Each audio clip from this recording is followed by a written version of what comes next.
মিলন শব্দের অর্থ। মিলন শব্দের অর্থ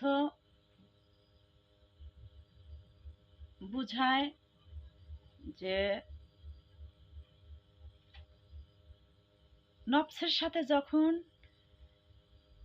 রুহের সাক্ষাৎ হয়ে যায়, অর্থাৎ নফস যখন নিজেকে প্রতিষ্ঠিত করে, অর্থাৎ মোহ মায়া লোভ লালসা কামনা বাসনার এই ধরনের মোহজাল থেকে, এই ধরনের বিষয়গুলোর থেকে যখন সে মুক্ত হয়ে যায়, তখনই সে রুহের সাথে একাকার হয়ে যায়।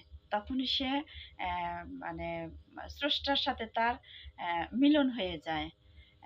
তখন স্রষ্টা আর সৃষ্টির মধ্যে কোনো দ্বৈতবাদ থাকে না, একাত্মবাদ হয়ে যায়।